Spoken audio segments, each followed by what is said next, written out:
Okay, so another reminder, everybody, please put your information in the meeting chat, contributors especially. Everybody, you're welcome to chat back and forth individually throughout our conversation here, as well as ask questions. If you're a guest today, you're also welcome to put your information in the chat, especially if you'd like some information or if you have some questions. We're going to do questions today after we finish Tom's interview, as you kind of call it, so he can get through to all of the areas that he'd like to today. And then given time, we'll take other questions as well. But if something pops up, put it in the chat and we'll definitely field it as we go. So our format today, we're going to talk about upcoming events. We'll talk about our mission statement. We'll have an opportunity for our sponsor Arrived to say hello and kind of explain what and who Arrived is. And then we'll dive into our contributor spotlight with Tom Hennessy today. And Tom's going to talk about the Affordable Neighborhood Brewery.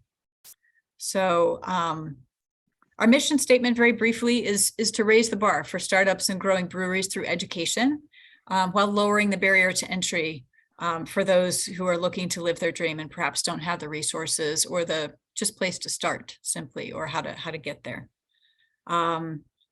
Upcoming events, we have a lot going on. We will be releasing our podcast episode 005 on Tuesday. So pay attention for those. We have quite a few subscribers for our podcast now. It's growing. We had over 600 downloads so far, which made me happy. I don't know if that's a good number or not, but John's eyebrows went up, so maybe it is. Podcast episode 005 is your business plan, mission statement, philosophy, values, and vision. And that's with Ren Navarro, John Hyman, and Jason Gladfelter, in addition to myself and Candace. Our next resource group is going to be March 15th, and that's going to be with Julie Rhodes, Not Your Hobby Marketing. And our next educational webinar, we just had our first one. And John, if you have that link, would you pop that in the chat? That was creating your craft brewery's employee handbook. And our next one's going to be with Charlie Gottenkinney. Charlie's here today too, from Brews Beers. So we've got that educational webinar coming up May 17th. The Craft Beverage Expo, we have a legal campfire panel that we're going to do in Pittsburgh. That's Brooke Bristow, Jeff O'Brien, John Hyman, myself moderating. That's March 31st. And then we have CBC coming up in early May, and we're going to have a lounge at CBC. So I hope all of you will come participate, be part of it, come hang out. And we have several people presenting CBC presentations as well, which is pretty cool. All right, so in full appreciation to our sponsor, Arrived, Rachel, will you take a couple minutes and explain who and what Arrived is? Yeah, thanks, Laura. Speaking of CBC, we'll be at CBC as well. We'll have a booth, so come say hi. I'm from Nashville, so I'm very excited that it's back in my hometown, though I am in Denver. Arrived is a point of sale built for and with the brewery space. So we handle full beverage, food. It's a totally wireless and mobile point of sale that was built for and with the industry, right? You all as beverage producers have a whole lot of different needs than just, your kind of fast casual or fine dining restaurant down the street, though we can handle that as well. We spoke to, industry leaders, so brewers, accountants, your beer tenders, your bartenders, the kitchen folks, all about what they needed to see from a data perspective based off that point of sale. So you're going to get a lot of to the ounce reporting. We have flight tools. It's a full suite of features and products. So within just your traditional kind of point of sale, which would be like a tablet-based terminal, we've got handhelds, online ordering, QR code, built-in loyalty programs, as well as an app-based tab, start and pay. That's all built into the system inherently. So no matter how your customers are ordering your beers, your food, for pickup, for stay on that QR code, it's all going to kind of centralize from an inventory perspective to one space. And all your tablets are going to talk to each other real time. So we also have a nice comprehensive offline mode. So if you're out in those mountains during a snowstorm and that internet goes down, you can still take credit cards to start tabs.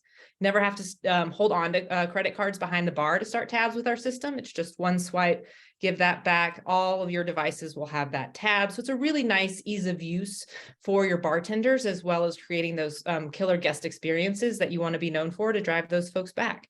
So we're based here in Boulder, Colorado. I'm in Denver. I put my email in the chat, but give us any questions or come see us at CBC. We'd love to talk with you about your service models. So thanks, Laura. I really appreciate it. Absolutely.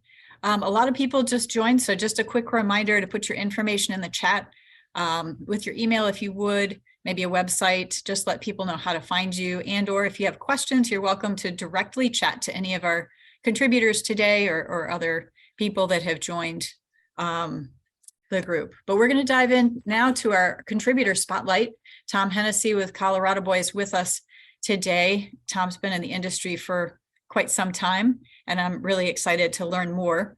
Tom, let's start out with, just an introduction and tell us a little bit about yourself and what you do when you're not working. I thank you very much. And I do want to say we use Arrived and we love it. And we are teaching a class today from some nice guys from North Carolina who they are learning the POS system as we speak. And I'm not there, I'm here. When I'm not working, I play music. I've got a couple of really sweet old Fender guitars behind me that I didn't stage. I actually use them. And of course, I ski because I live in Colorado in the mountains. And March is coming up, which is when everybody in my town heads for the desert to get away from the snow. So that's pretty much what I do. Bicycle, same old stuff. Awesome. So, and in this particular chapter of your beer world, what do you do with and for clients, and what problems do you solve?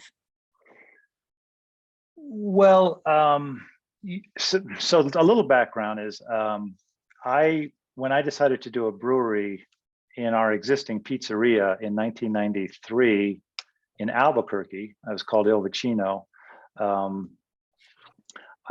I was a home brewer, like a lot of people, and I reached out to a friend, Bill Carver from Carver's Brewing in Durango, and he was so generous with his time and helping me get started.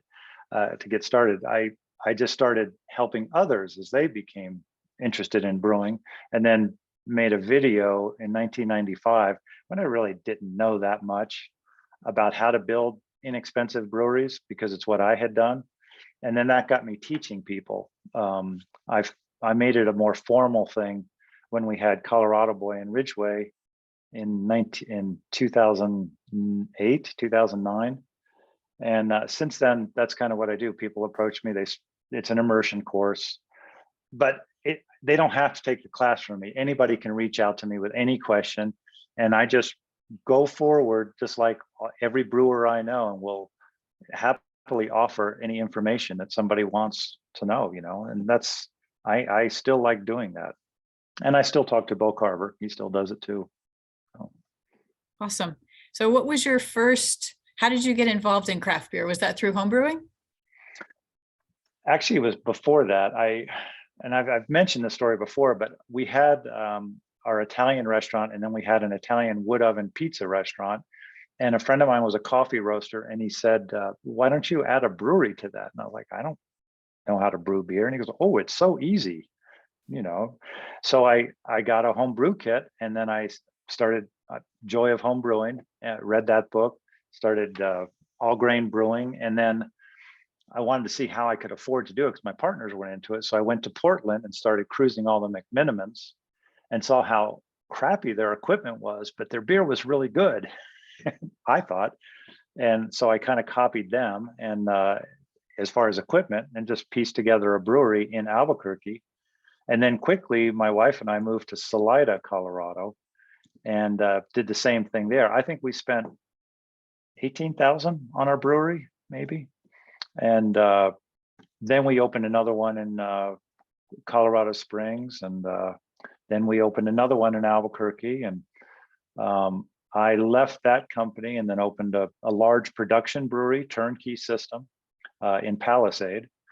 And then we decided to move back to the mountains. So we are up here, and I still have never spent very much on a brewery, and we make good beer. So I push that philosophy. If you got a lot, and let me just say that if you don't have a lot of money, you go this system.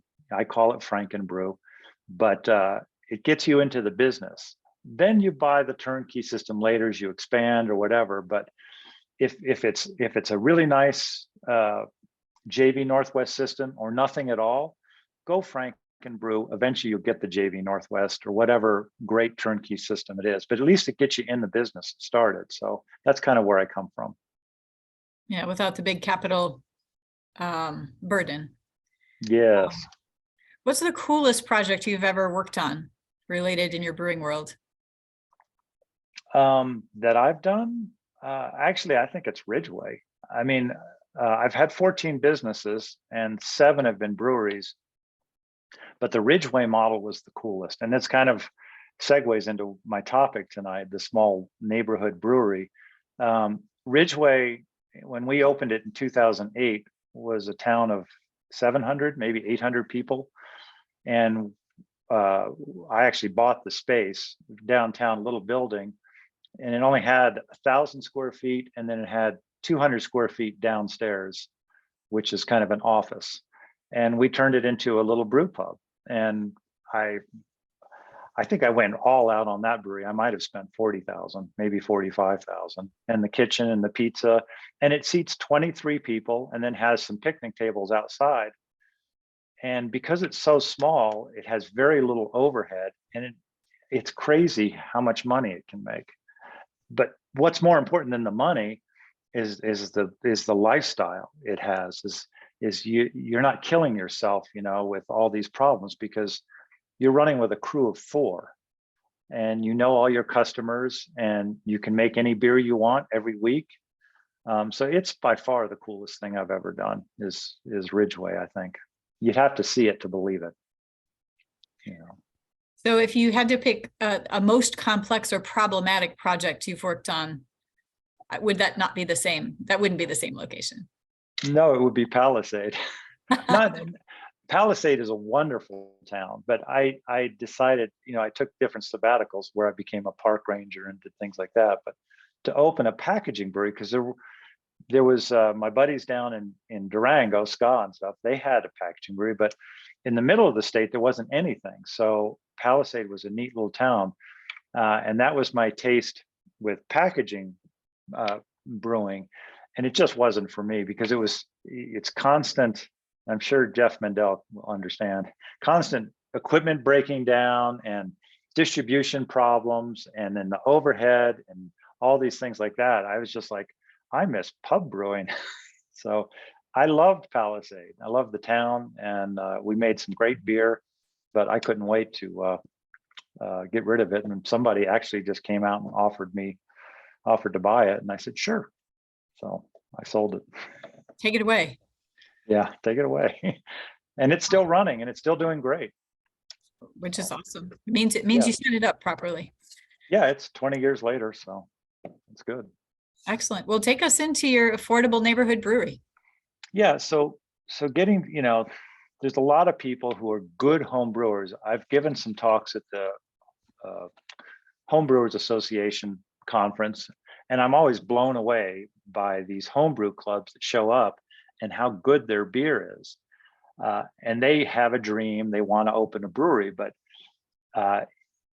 as much as I love Siebel, it's typically start with $1 million and all these things like that. And I'm like, you don't have to do that. And I'm not putting any of that down. There's a place for all of that. But for that guy who just loves brewing and wants to leave his corporate job or whatever, there's a way to do it. And I kind of broke it down into five things that I'm going to quickly go through. You probably won't remember this, but I'm going to just go through these things, and I swear to God, they work.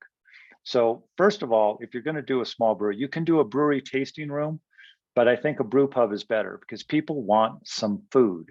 They want to sit down, they want to have a burger, they want to have something a pizza or fish tacos or something like that along with their beer. So the number one key, and I've said this over and over, is find an existing restaurant for lease if you can. You can't always do that. But if you know anything about statistics, restaurants fail. It's crazy how often they fail. So there's usually a restaurant for lease in your town. And if you do that, if you find a restaurant, it has already zoned for food, and a brew pub is a restaurant that sells or makes beer. So the zoning is the same. So there's no change of use. So it's not going to trigger a lot of these. Like if you take a warehouse and turn it into a brew pub, you trigger all kinds of different things that you're going to have to do in construction. If you turn a restaurant into a brew pub, well, I proved with Ridgeway, you can fit a brewery almost anywhere into that system. It's almost like you're just bringing in a giant soup kettle. You have floor drains, you have grease traps, you have heating and ventilation, air conditioning. You probably have an office. There's probably already a sound system. You have parking, you have signage. It's already in place. It's going to save you so much money in construction. You probably don't need an architect. You probably don't need an engineer. The town is going to say, yeah, go ahead. It's not a big deal because, like I said, it's in existing use. You're not changing use. If you can't find a restaurant for lease, you can buy a restaurant. I actually did a stint a long time ago as a business broker, and I concentrated on restaurants, and I found that you can call any restaurant up and say, would you ever think about selling this place? And they'll probably say no. Then they'll go home and talk to their spouse and say, you'll never guess what happened today. Somebody offered to buy our place. And then it'll germinate, and they'll go, that's not a bad idea. If somebody sells their restaurant, it's going to be like, you give them 20% down, and they carry the paper, no bank involved. And it's going to be fully equipped. So again, you've just got to put together a brewery and fit it in. So there's a couple of different ways. Great if you can buy the building, but you don't have to do that. So that's number one, find a restaurant. Number two is going back to what I was talking about, Frankenbrew. And the name Frankenbrew was because we didn't know how to, people kind of asked us what it was we were doing. And I used to say, well, we're Frankensteining this equipment. And then we came up with this stupid name, Frankenbrew. But it's not necessarily that it's funky equipment. By Frankenbrew, it means it's not a turnkey thing. There's not probably going to be a platform with a bunch of buttons you can push and hard piped. It's going to be a standalone kettle, and it can be it's a real brew kettle. It can be brand new, or you can find a used one. There's some great American manufacturers of kettles. That's probably going to be one of your more expensive items. A mash tun can be a dairy tank, and they make great mash tuns. They probably cost about $800 to $2,000. Your hot liquor tank is just a place to hold water because you're going to heat your water in your kettle, and that's going to cost about $800 maybe. And then your fermenters, you can use a dairy tank for a fermenter. Latina wine tanks make great fermenters. They're $3,300. Two people can move them around. They're wonderful. But you do, and I'm also a big advocate for a serving tank instead of serving from kegs, because for example, a 7-barrel serving tank holds 14 kegs. 14 kegs is a lot of space, plus a lot of cleaning, and they weigh 160 pounds when they're full. One serving tank is so much easier. The bartenders aren't, doing all that. So I did a talk once, does Frankenbrew, because the video I did said Frankenbrew build a brewery for 20,000, and I think this was in 2018. Maybe I did a talk. Does that still work? Or maybe it was 2015. And I've done this recently. If you take the $20,000 from 1995 and put it in today's dollar, it's about 33,000. I can still build a 7-barrel Frankenbrew system for about $35,000. So it still works. So if you have an existing restaurant and you put an inexpensive Frankenbrew system in it, now you're on your way. Number three is since you're selling food, is to sell food that's got a good food cost. And what I mean by that is don't sell seafood, lobster, things like that, tuna. Don't sell steaks. Sell Mexican food, tacos. Sell pizza, Italian food. Fish tacos are okay. Things that don't cost a lot and are very easy to make, because you already know that as a brew pub, you're going to be selling your beer by the pint, just over the bar. Your cost for that is going to be about 8 to 10%. In other words, your raw costs for that product are going to be about 10 cents on the dollar. So you want your food to be as low as possible. And if you go, say, with Italian food, it's going to be about 20%, 22%. Mexican food is going to be about 20, 22%. Steaks, things like that, it's going to be about 35%. So you pick menu items that are very low food cost. And that's going to give you a gross profit. I'm getting into business now, a gross profit that's really high. So instead of a typical restaurant gross profit of 65%, your gross profit is going to be about 80%, which is going to leave more money at the bottom line. Number 4, this is the one, it's one of the most important things, is to integrate a business system. Where I go with this is a lot of people open small businesses, breweries or whatever.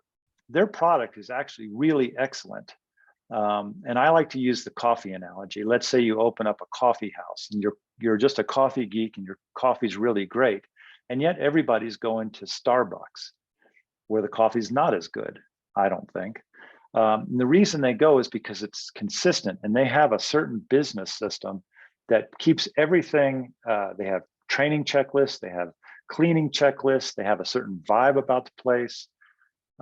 Their accounting software, everything is done in a certain way, but the mom and pop doesn't do that. So even though the mom and pop is better, because they don't have a business system, they will get burnt out within 5 years and they'll want to sell because it was just too much work. I got tired of being called to fix this and fix that. So yes, I do have a book on the business system, but there's a lot of good books out there. I really recommend a book that's been around for a long time called The E-Myth. As in the entrepreneur myth, by the author's name is Gerber. And I think he wrote it in the 1980s.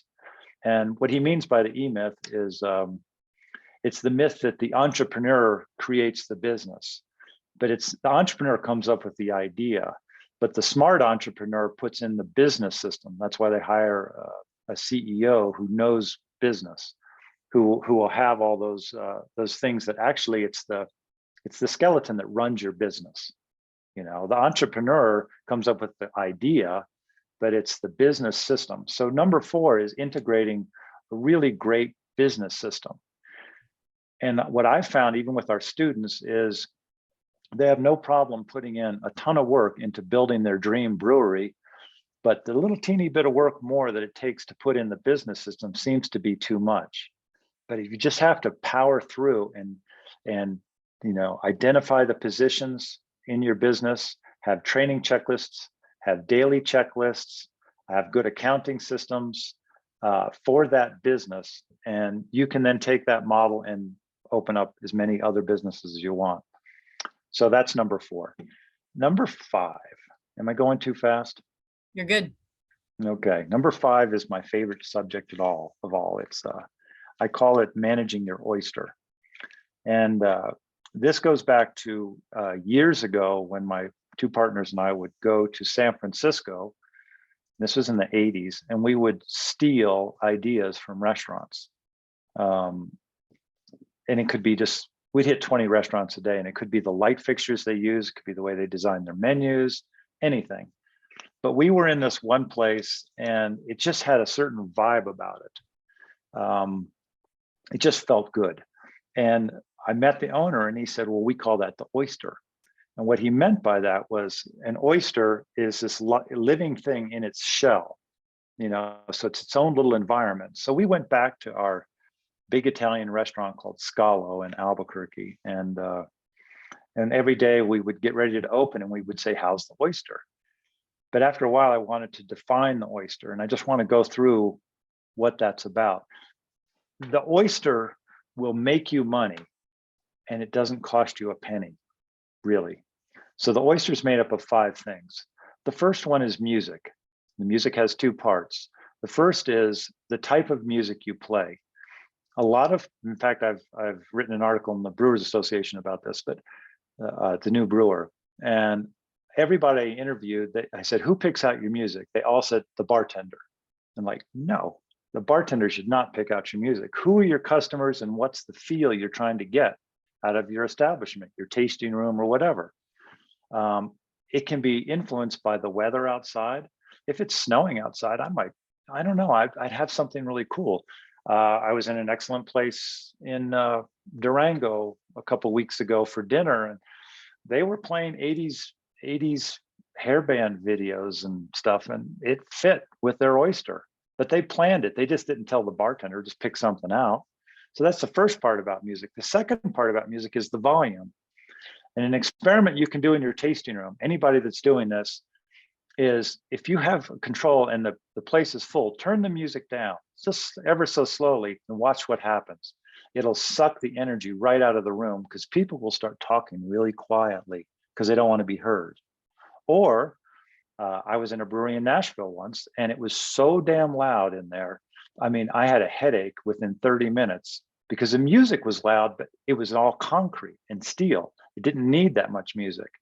So, you might start a Friday night out with the music a little bit louder to fill in the dead spaces, but as the night goes on, you might turn it down a little bit. So you have to manage that. So that's music. Number 2 is lighting. No fluorescent lights. The lighting has to be adjustable. The lighter it is outside, the lighter it should be inside. As the sun goes down, the lights need to come down until it's a glow. Not too low, but not too bright.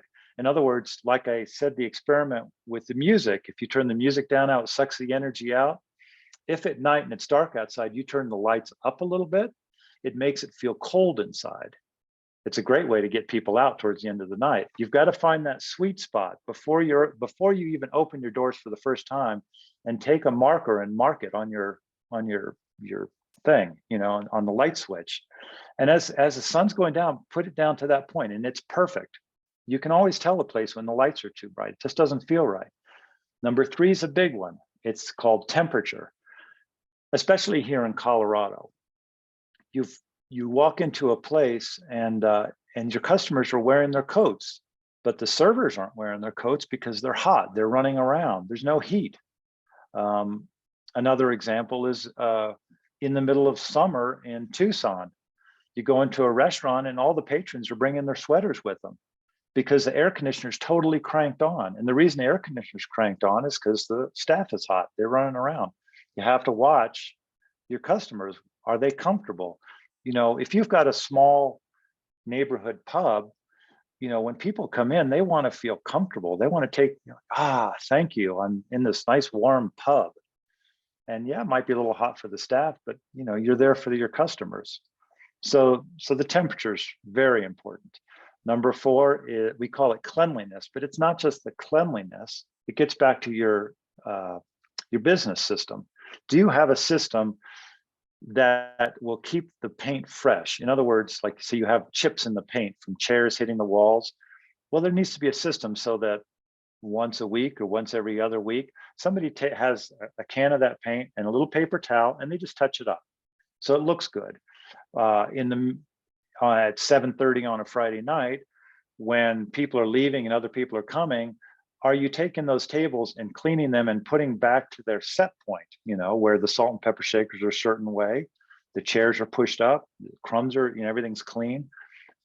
People don't recognize that, but it's kind of like when you're at home and your bed is made, it's picked up, the dishes are done, it just feels better. And it's the same for your customers too. So when I say cleanliness, it's having a system that keeps things just in order. That's just part of the deal. Number 5 is the most important part of the oyster, and that's your stage setting. So if I'm at the Great American Beer Festival and I'm talking to another brewer who says, I just opened this brewery, and I would say, well, what is it about? And if he says, it's a pilot themed, we're all pilots and we opened this brewery and we've kind of made it a pilot type venture, I kind of get an idea what it's like. Oh, so, because then they would say, well, if that's what the stage setting is, then wouldn't it be cool if the bar top was an old airplane wing? What if behind the bar is an airplane fuselage? No, it's a Jimmy Buffett kind of surf bar. Okay, I got it. So if you can tell me what your place is about in an elevator speech that fast, now you can go back and you can riff on that, and you can make that brewery. So now you know kind of what the lights are going to look like. Is there going to be uniforms? What's that music going to be like? Because it's all going to fit into that stage setting. Because when you're operating a really large place like Left Hand Brewing, Jeff's place, or a small place like Colorado Boy, you're putting on a play, and you're putting on a play every day. You're setting a stage. You've got actors that you have to train them. They have to learn their parts. It's all part of this thing.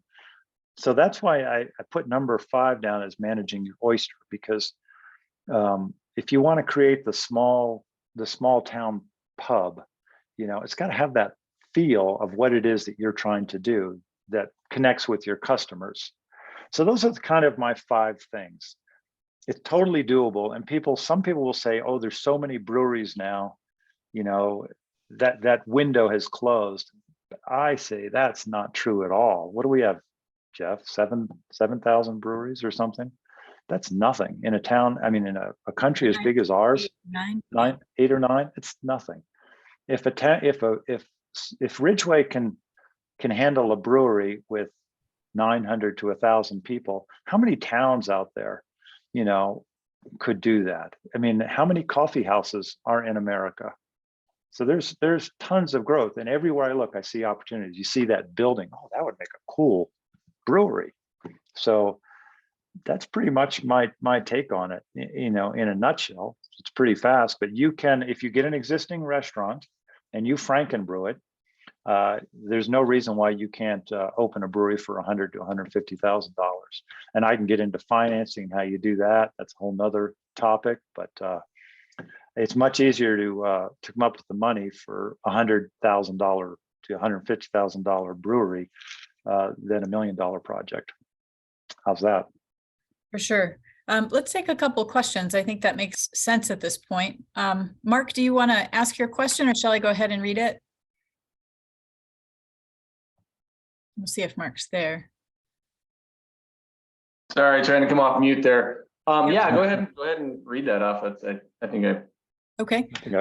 Mark said in the chat, he said, I very much agree with your perspective on brew pub versus tap room and understand the infrastructure challenges you addressed.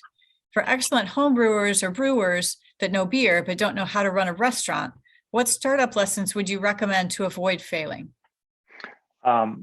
Start with something super simple, like I'm a big guy for pizza, but you could literally have a sandwich prep table, come up with 4, 5 sandwiches and a panini grill, and then that goes into a basket with some wax paper and some chips, and that's a brew pub. That gives somebody something to start with, and it's a good food thing, and everybody knows how to make a sandwich. And you can go and buy a Hamilton Beach panini press to take home and start playing with sandwich recipes, and within a week you could figure it out. You'd use commercial for your kitchen. You couldn't use a Hamilton Beach, but that would be the way I would start, is something super simple. Now, again, there's no time to get into managing the food cost and managing the restaurant. There's plenty of information out there. I have plenty of information on it, but that would be the simplest way to do that. If you wanted to do pizza, I would start with 4 pizzas: a cheese pizza, a pepperoni pizza, and a couple creative ones. Simple. Just go simple. I have a friend who I helped him do a burger joint in Montrose, and it's burgers and cheeseburgers and shakes, and he's doing $70,000-$80,000 a month in sales, and he's closed on Sundays, and he's not open at night, doesn't have a liquor license. How does it get any easier than burgers? I mean, there's a lot of different food items, but that's the thing is no big menus, keep it as small as possible. It's so much easier to add menu items later because your customers are going to be saying, oh, you should add this. We need wings. We need all this. Start simple. That's a good question. I think some of that too might lend itself to, do you have a hood? Like I've seen some places start with just a charcuterie board and then it's not cooking. It's not hot. I don't know, how sustainable that is forever, but I think that's an interesting question in terms of infrastructure. Do you need a hood? Do you need an HVAC system? And I know it's an expensive piece. Well, if you get an existing restaurant, you already have it, usually. I'm sorry, go ahead. Yeah, and I just, based on what Laura's saying there too, is just like thinking about it from a licensing perspective and finding staff that are, busy slinging beer, but also that now somebody's got to deal with the restaurant side. Just, I completely agree with you, Tom. I think keeping butts in seats is really important. We want people ordering 2 or 3 beers, not having one and then leaving to go to the restaurant down the road. But I guess just like it seems like such a mountain to overcome, like trying to figure out the restaurant business at the same time, trying to deal with the beer business as well. But obviously it's an equation that has to be solved. Yeah. When we started Colorado Boy in Ridgeway, we were just tasting room. We didn't serve food at all, but I wanted that brew pub license that we have in Colorado. And so I did paninis there. And the prep was to make a certain par of sandwiches, and all the bartender had to do was unwrap it, put it in the panini press. It's behind the bar, and do it. You don't need a kitchen manager for things like that. Your general manager, whatever, can place the once a week orders.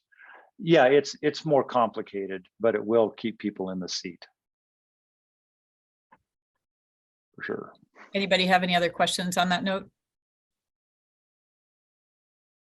Okay, Fred, let's tackle your question. Fred says, Tom, I work with many restaurants with prime cost, food, beverage, and direct labor costs targeted to be below 65%. Gross profit is close to 35 to 40. I've never seen gross profit at 65% as you suggest, unless you're omitting direct labor. Yeah, so, and I've seen this a lot, but the way I've done it, when we started in business, our accountant in Albuquerque, who specialized in restaurants, we consider gross profit does not include labor. It's only what we sell, because we don't sell labor. So, it would be food, beer, wine, liquor, merchandise, and then we'd separate beverages out. And there's a separate inventory for each one of those. And then the combined cost of those would be our cost of goods sold, which would give us our gross profit. And we average 75 to 80% gross profit. And then labor is an expense, but in our labor, we separate our expenses out into what's considered controllable expenses and non-controllable expenses. So controllable expenses would include labor because you can control it. You can control your utilities. You can control your repair and maintenance. All these things that we want to incentivize the managers to take ownership of, and we work that into a bonus system. The things that are non-controllable expenses, of course, are insurance, rent, even the bonuses themselves get expensed out as a non-controllable expense, so they don't get burdened by their own bonuses, so they don't get dinged by it. So that's how we do our accounting. So it does not include labor. We keep that as a separate line item, and our labor is high because we pay well. Any follow-ups there, Fred? How you account for your expenses, it doesn't have to follow a certain rule that the accountants do. You want to have a system that enables you to understand the expenses and manage them to a profit. So whether you put them above the line or below the line, whatever works for you is the best system. Again, so you can understand what's going on. I'm working with a brewery in Texas that's there's no kitchen, so it's very limited kind of food offerings, and they've never made a profit, in 5 years. And we realize that it's, the beer is good and their margins on the beer are fine, but their labor costs are really off the charts. and they are proud of their pay system, but at the same time, they're not real proud that they haven't made any money in 5 years. So, they kind of got to grapple with their priorities. But yet, in terms of, it's just important to me to explain where the numbers fit, so you can really understand for comparative purposes. Yeah, it's all there on the profit and loss statement. I always like to say the profit and loss statement is laid out as your to-do list in priorities. Sales, of course, is number one. Typically, not in your example, but cost of sales could be your biggest expense, followed by labor. So that gets into this whole other topic of this thing we call a scoreboard, which we manage every day, which is, like you say, the prime costs. We have a pace target, and then we want to see, are we on pace to hit it? And then we have our cost of sales based on our inventories. Are we hitting those percentages? And then we have a labor, we call it a labor bank. Let's say you can spend $1,000 a day. If on day one, I spend $999, my labor bank is positive $1. If the next day I spend $1,001, well, my labor bank is at zero, but it allows me to monitor those costs on a daily basis. The scoreboard is a huge tool. Yeah, it's all how you do it. Laura, if I could ask a follow-up question, this is a little different part of Tom's comments, but the thought about starting with a restaurant versus building a brewery in industrial space. Certainly the zoning issues and are important, but also I'm finding space issues. I just sold a brew pub that was a challenge because the brewery space was in the basement. This is an urban location, and there really wasn't much expansion room. And most of the potential buyers said, I like the restaurant space, but there's not enough brewery space. And so, there's a ceiling on how much it can grow. It's not for me. It was a real challenge. So, at least in the industrial space, you have lower rent per square foot. You have more room for expansion. When you're starting a brewery in a restaurant, you're going to be constrained. Yeah, so that's good problems and bad problems. So a warehouse space is going to cost you more up front, but yeah, you have more expansion possibilities. That this person has in a way a good problem because they need to grow more, and maybe that restaurant was all they could do at the beginning. They didn't have a lot of money, and it was an opportunity. So maybe their growth is going to be in a different area. Maybe now what they're going to do is take over that bowling alley that's down the road and turn it into whatever brew pub 2, where now they can sell all kinds of opportunities. And going back to the McMinimans, they didn't grow in one brew pub. They just grew more brew pubs, and then bought hotels, and then bought movie theaters. So there's other ways to grow, but I see their problem. If your plan is to sell eventually, that's an issue.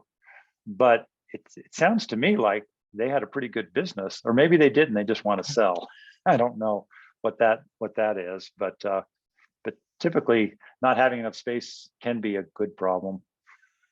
It was a good business before the pandemic, and then half the sales evaporated, and all the staff left, and then they couldn't really come back out of it, and they wanted to retire anyway. So it was time. And then the other thing is too is sometimes you don't change the theater, you change the play. So somebody can redesign and do something totally different in that space because it's already proven as good, maybe into a model that doesn't have as many employees or something, something simpler. I'm sure. In this particular case, and I think case studies are often good to look at, a restaurateur decided to buy the place. They've not operated a brew pub before, just traditional restaurant, and want to now have a brew pub in a completely different concept than their other 5 restaurants. So it'll work for them as a test, essentially, of a new concept. And then I'm guessing they reach their capacity, they'll find another location where they can do it bigger and better. Yeah, and one thing, if you look at the this barrelage statistics that the Brewers Association puts out. I checked this for brew pubs and for tasting room breweries. It was something like 92% of the breweries are brewing under 1,000 barrels a year. Well, 1,000 barrels a year in a 7-barrel system is, is 2 brews a week, maybe 3 brews or something. It's not very much. It's 1 employee, at the most. I mean, you could have a second employee to clean kegs, but it's a very simple thing. And I have some of my students who have got, that's all they wanted was their little brewery. And 10 years later, they're still happy because they have time off, because they're the cool ones in town with the brewery, and they're just happy with their life. Yeah, it's like I say, there's so many. I'm sure you've seen a ton of different options out there for people. I'd love to pick your brain. We'll talk offline. Yeah. All right, Tom, Dana has one for you as well. He says, I see quite a few closed restaurants in Arvada where I live that are empty, and I wonder why they're not being made into brew pubs. Is the rent too high, or is something else going on? Dana, nice to hear from you. You tell me. Arvada, I'm betting that they're too expensive. I mean, landlords want a lot for their rent. What I use, and Fred may have some input on this, is I personally believe that your rent should be 7% of your gross or less. You can go as high as 10% and still make money, but anything after that, you're working for the landlord. So whatever that rent is, if you divide that figure by 7%, 0.07, that'll tell you what kind of gross you need to do. And then it's up to you. Well, will this location give me that kind of a return? And maybe you can't do that. I mean, we built a pizzeria in Santa Fe, and we were at the 10% mark, but we were in a building from the 1700s, 2 blocks off the plaza, and that was 25 years ago, and it's still doing. And we were paying $10,000-$11,000 a month. It's more than that now. And it's okay to pay a bunch of rent if you think you can do the sales. But in Arvada, I don't know. It's a great place. If somebody wanted to do a brewery there, just pick the one that has the cheapest rent, and then come up with a super oyster for it, and people will come if your beer's good. I have a quick question. When you're looking at restaurants, to evaluate, or any kind of space to evaluate if it would work, do you have some quick criteria that you use? Like, I'm sure I've heard Dustin talk a lot about ceiling height and some things like that. Is there a list that you use to qualify or not qualify a space? Actually, ceiling height is a big deal. I want higher ceilings, but I also want, it's nice that it was a restaurant, but that first Il Vicino I mentioned, it had been a restaurant, but it had been a Chinese restaurant that was built in the 1940s. So none of the restaurant stuff that was there worked. We had to gut it and redo the whole thing. So I want it to be not too old, so that the bathrooms meet ADA requirements, and that, what's there is up to code, basically. I also liked, there was a book by Marriott, I can't remember the name of it, but it's his story. I was born in Washington, D.C., and when I was a little boy, we had these things called the hot shops, and it was Marriott. He hadn't built hotels yet, but he had built restaurants. They're called the hot shops. And what he would do is he would go to the location and sit there and just with a counter count how many cars. To this day, if I'm thinking about a location, I like to go there at all hours and see what it feels like outside. Does it feel safe? I don't think parking is a big deal. That runs contrary to what most people will say. But if you go to San Francisco, every restaurant is packed and you cannot find a place to park. Our restaurant in Montrose, or that first Il Vicino in Albuquerque, had no parking, and we could do 500 dinners out of it. People will find a way. But I like to see what it feels like, and that everything's as close to up to code as possible. And architecturally, is it cool? Is it, a strip mall can work, but I prefer something that had a better cool factor. Fun.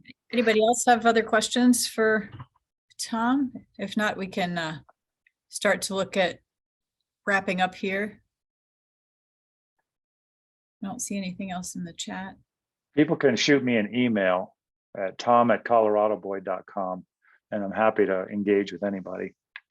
Awesome. So one of the wrap-up questions is, what kinds of what makes an ideal client? What would you like to really have people have like their ducks in a row to some point before they were to reach out to you, say for your immersion course?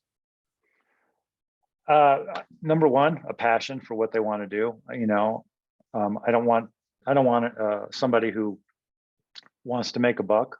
You know, I want somebody who just like is passionate about beer, passionate about the craft, passionate about the brewing community. We all are good friends. We all help each other. I would die to lose that ethos that we have built over decades. It's great if they have a little bit of money, if they have some cash on their own, and just if they have a location in mind, that's great. But you know, we had somebody in Pasadena who took the class. It took him 5 years to find a location, but he's doing really well. He finally found one. So they don't have to have that, but he did have passion, you know, and he had a little bit of money. Do you see some people go through your immersion course that are really kind of checking to see if this is something they really want to do, or do you usually have people that are sure? No, we've had a lot of people that just want to try it on. We've actually had, surprisingly, we've had a lot of professionals. We've had a lot of engineers, had a lot of architects. We've had physicians. We've had people that just are sick of their business, and you know, they're older and they want to try something different. We had one gentleman who was in the business of pagers, and he knew that pagers were going away. This was 10 years ago, and so we helped him build a brewery. He built 2 of them, and he just sold them and is retired. But he segued into that. So it's people from all over, you know. Do you get more brewers or more business people? I get more home brewers. Brewers. Yeah, I'd say, you know, 8 out of 10 are home brewers who love beer, you know. And that's my first question is, what kind of beers do you like? You know, so like that's going to depend on what kind of equipment we pick out. You know, is it lagers, ales, sours, whatever, you know. But you know, I of all the students we've had, and I don't know how many, other than a couple, they've all become friends, you know. And we have an online forum in which we all exchange ideas and help each other. It's a mentorship kind of thing. I'm not promoting the school. I'm just saying that's kind of how we work. Right.